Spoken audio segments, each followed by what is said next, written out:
On the 12th of April 1860, our sixth pioneer sister reached Hong Kong, the first mission outside Italy. Let us try to imagine for a moment being with them in their community, with the real wish to listen to them and come to know how they lived at the beginning of the mission. These are what we are facing: a new country, a new mission. The unknown is continually present. No certainty of any kind, no one to lean on, no language to communicate, unfavorable climate, material poverty, physical sickness. How did our pioneer sisters live at the beginning of the difficult, totally unknown mission? One precious aspect we discover is their healthy sense of humor. In the words of our mother foundress, the heir of Monte Baldo, Saint Magdalene of Canossa reminds us to be happy even when we lack the most basic things. Be cheerful and keep smiling, for in the midst of much work, we must always be very happy.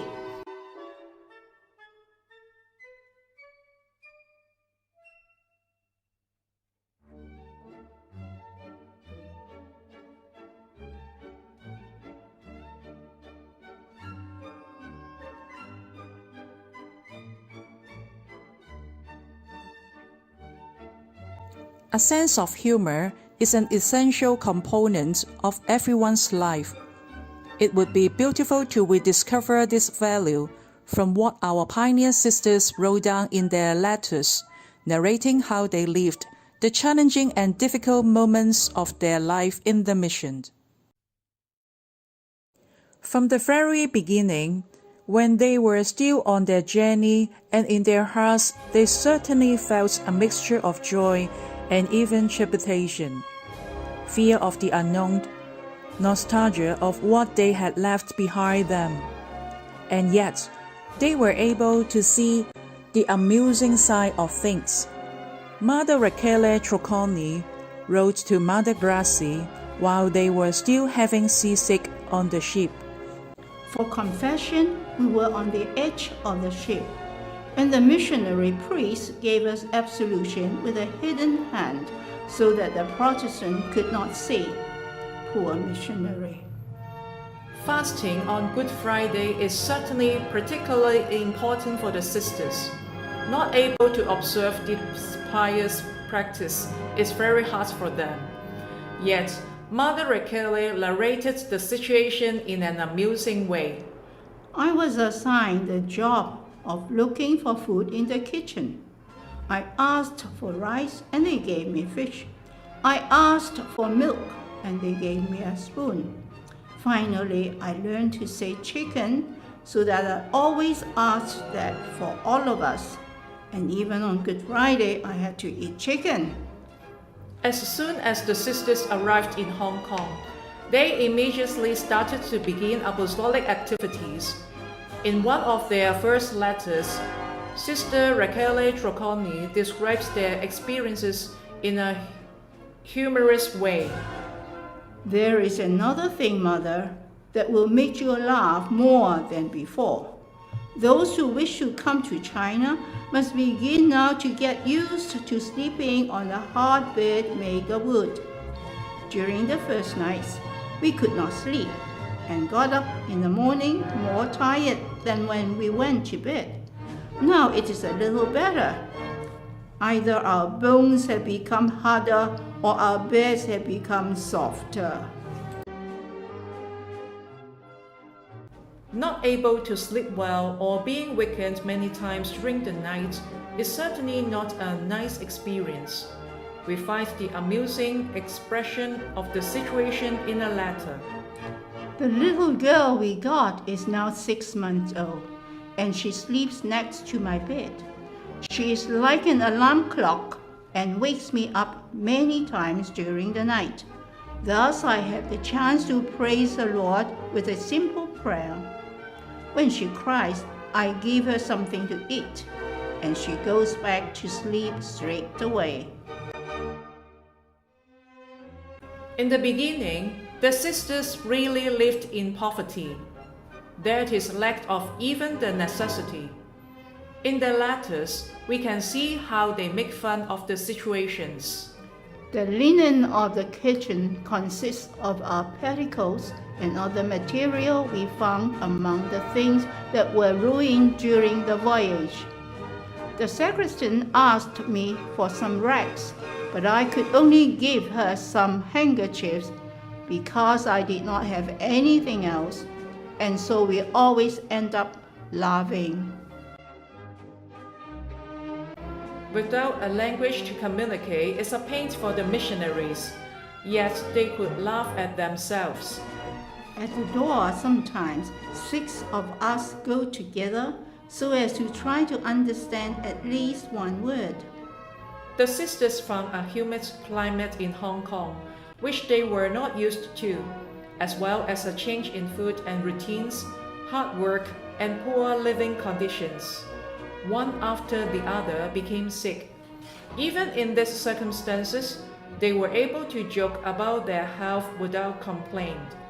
I suffer from a tropical disease of this place, dysentery, with loss of blood, and I'm totally without strength. Perhaps it is better this way, so that I have time to write, otherwise I would not. Sister Raquel did not recover so quickly from her illness, and probably she had asked St. Mark to intercede for her health, but this did not bring result. She wrote to Mother Gracie, St. Mark is a great saint. All my requests are refused with a good no. What can I do? I cannot do more than he, so I had to resign myself. My good Mother Superior is afraid to lose too soon this poor Raquel. It is always interesting to hear from the sisters themselves about the joyful atmosphere which accompany their missionary life. But how much more beautiful it is to hear it confirmed by others. In a letter of Father Sambo, new secretary of Ramazotti, we found such words. These 6 sisters who are truly patient and generously brave, I never saw them unhappy.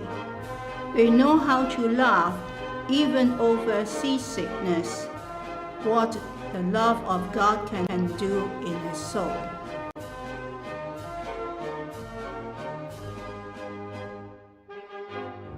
Certainly, many other things could be said. However, it is sufficient to understand how beautiful the first years of the mission were, even though they had to cope with many difficulties, and certainly it would not have been easy for them to find the amusing aspect of events. If they succeeded in doing so, it is because they knew the value of sacrifice, and they defended it at all costs. We can imagine how Magdalene watched over these sisters, because they tried in every way to create a peaceful, serene, and very joyful atmosphere in their community. It would not be wrong to think that Magdalene would have said to them, "You cannot imagine the great consolation I feel when I heard of the union of hearts and the peace that reigns among you. Believe me, every time I hear this good news about our communities, it seems to me that 10 years are added into my life. I exhort you to try and maintain this union, because it is the most beautiful gift we may have in this world." Looking at the life witnesses of our pioneer sisters, we learn what a sense of humor means. Inner serenity, the capacity to laugh about oneself and about what happens to us. Not taking ourselves too seriously, learning to make life less dramatic.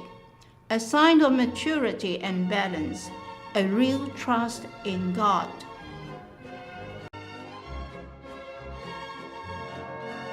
Thanks to our pioneer sisters, who remind us once again the value of a sense of humor, particularly when life is tense and burdensome. A sense of humor helps us feel lighter and more capable of smiling at life, accepting it as a gift and not as a burden to be dragged along day after day.